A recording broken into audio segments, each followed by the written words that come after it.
আসসালামু আলাইকুম এভরিওয়ান, কি অবস্থা সবার? আই হোপ সবাই ভালো আছেন। আমিও আলহামদুলিল্লাহ ভালো আছি।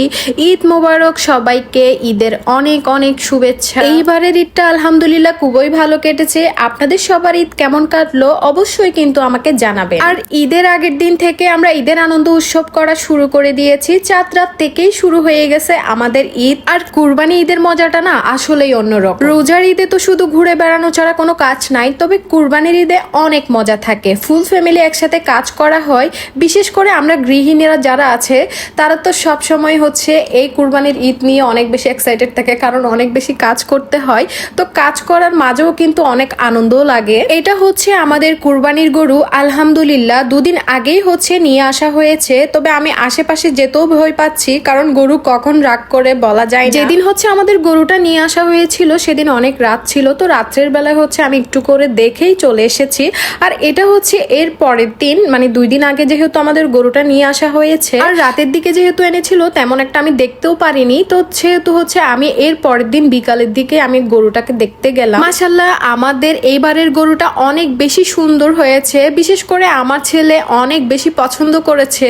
এই তো এটা হচ্ছে চাঁদ রাতের দিন। আমি হচ্ছে একটা সেমাই রান্না করেছিলাম ঈদের দিন সকালে খাওয়ার জন্য। ছোটবেলা থেকে আমার আম্মুকে দেখতাম ঈদের আগের দিন রাতেই হচ্ছে বিভিন্ন ধরনের সেমাই রান্না করে রাখতো, তো আমিও হচ্ছে ঈদের দিন খাওয়ার জন্য রাতে সেমাই রান্না করে রেখেছি। মেহেদি না দিলে ঈদ ঈদ মনেই হয় না। আমি এখন মেহেদি দিব। মেহেদি ছাড়া কেমন জানি চাঁদ রাত একদমই জমে না।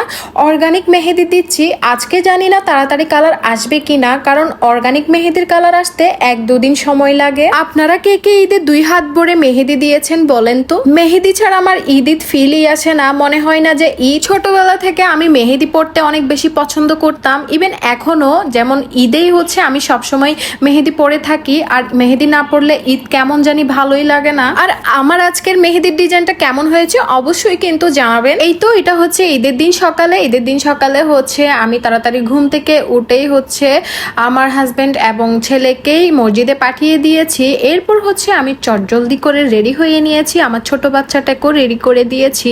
এরপর হচ্ছে দেখলাম বাবা ছেলে নামাজ শেষ করে চলে এসেছে, আর অনেক বেশি বলে টায়ার্ড হয়ে গিয়েছে। আর যেহেতু সেদিন অনেক বেশি গরম পড়েছিল, তো টায়ার্ড তো অবশ্যই লাগবে, তো কিছুক্ষণ হচ্ছে বসেছিল। এরপর হচ্ছে আমরা সবাই মিলে একসাথে নাস্তা করেছি। আর আমি এখানে দুপুরে খাওয়ার জন্য স্পেশাল একটা বিরিয়ানি রান্না করেছিলাম। আমার হাতের বিরিয়ানি আমার হাজবেন্ড এবং আমার ছেলেরা অনেক বেশি পছন্দ করে। দুপুরের খাওয়া দাওয়া শেষ করে নিলাম, আর এখন হচ্ছে আমাদের গরু কুরবানি দিবে।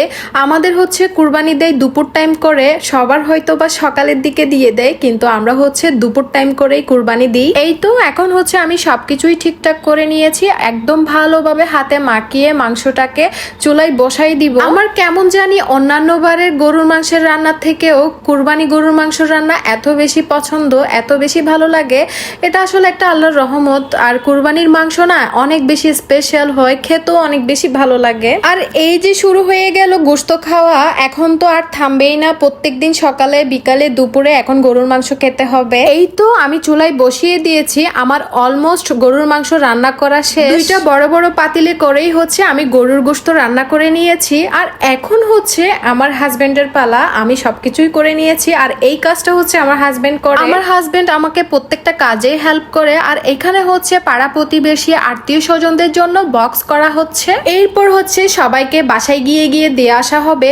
এই তো আমার কুরবানির ঈদের ব্লগ এতটুকু। আশা করছি আপনাদের খুবই ভালো লেগেছে, আপনারা খুবই এনজয় করেছেন। নেক্সট অন্য কোনো ভিডিও নিয়ে আবারও চলে আসবো। ততদিন পর্যন্ত সবাই ভালো থাকবেন। আল্লাহ হাফেজ।